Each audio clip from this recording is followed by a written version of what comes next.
selamat nonton kembali di video aku. Baik, ini adalah video lanjutan dari amniotomi. Jadi saya akan melakukan tindakan atau prosedur di dalam video ini, yaitu episiotomi.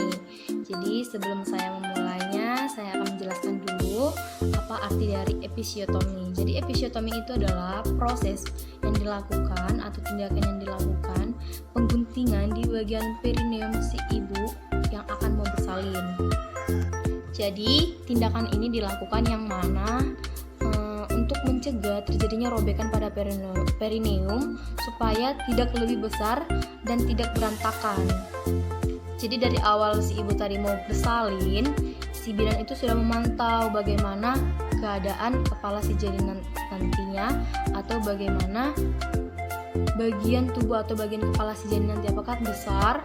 Kalau besar itu memang wajib dilakukan tindakan episiotomi supaya itu tadi mencegah terjadinya robekan dan robekannya itu tidak berantakan. Karena bisa jadi nanti kalau tidak dilakukan tindakan episiotomi ini, bisa jadi nanti robekannya itu pada saat melakukan perawatan perineum, nanti jahitannya itu jadi kurang rapi dijahit, dan bisa juga terkena infeksi. Dan penyembuhan episiotomi ini, pengguntingan perineum ini, membutuhkan waktu yang cukup lama juga.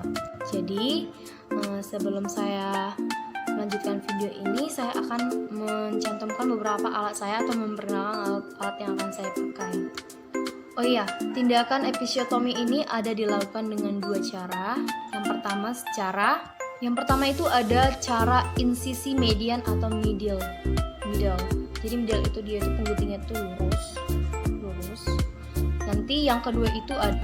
Baik, ini nanti alat atau pantom yang akan saya gunakan untuk melakukan pengguntingan atau episiotomi. Jadi maksud saya tadi tuh ada dua posisi.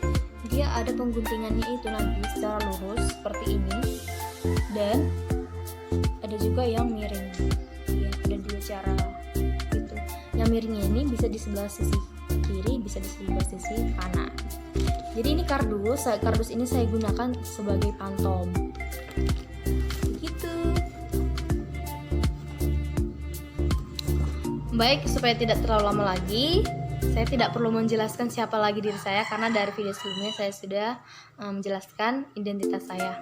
Seperti biasanya, sebelum kita melakukan proses atau tindakan, kita harus minta izin kepada si ibu, atau kita menjelaskan kepada si ibu bahwasanya kita akan melakukan prosedur atau tindakan episiotomi atau pengguntingan di bagian perineum ibu, bahwasanya bayinya tersebut besar supaya tidak terjadi robekan dan prosesnya tidak berantakan.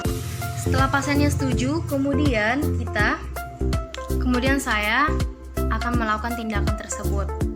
Dengan cara yang pertama itu, kita itu harus membius di bagian perineum si ibu supaya si ibu itu tidak terasa kesakitan ketika digunting. Jadi itulah gunanya pembiusan. Di sini sudah ada squid saya sediakan. Ini kita ibaratkan squidnya ini 5 cc, dan ini juga kita ibaratkan cairan biusnya itu lidocaine-nya yang 2%. Jadi ini lidocaine-nya ini nanti akan kita gabungkan bersama Aquades. Kita bandingkan 1:1 supaya dia jadi 1%. Jadi nanti ini cairannya ini yang lidocaine ini nanti 2 cc, si Aquades tadi itu 2 cc juga. Baik, saya akan mencampurkan ini bersama Aquadesnya. Baik, saya sudah mengisi ini squidnya ini dengan cairan biusnya tadi. Saya akan mulai melakukan prosedur selanjutnya. Saya memulai untuk melakukan prosedur tindakan episiotomi. Saya akan melakukan pembiusan menggunakan lidocaine yang sudah dicampur dengan Aquades sebanyak 4 cc. Jadi 2 cc lidocaine, 2 cc si Aquades. Jadi saya akan melakukan anestesi atau membius di bagian perineum ibu. Jadi ini tadi kita anggap bagian perineum si ibu ini cuman ada segaris ini, dan ini dia itu anus si ibu. Ini anusnya, ini bagian perineum si ibu. Baik, saya akan mulai untuk membius di bagian sini. Pembiusan ini jangan sampai terkena ke pembuluh darah. Kita harus melakukan pembiusan di bagian otot. Jadi sebelum kita menekan ini nanti atau memasukkan cairannya, kita harus aspirasi dulu apakah ada keluar darah atau tidak. Saya akan memulai untuk pembiusannya, membius. Jadi tangan saya yang sebelah kiri ini menahan bagian kepala si janin bila sudah hampir kena ke bagian vulva ini, bagian luar, supaya tidak terkena jarum suntik dengan membius. Saya menahannya dengan 2 jari seperti ini. Kemudian saya mulai untuk melakukan pembiusan. Pembiusannya itu dilakukan dengan cara agar tidak di daerah sini saja, nanti kena bius.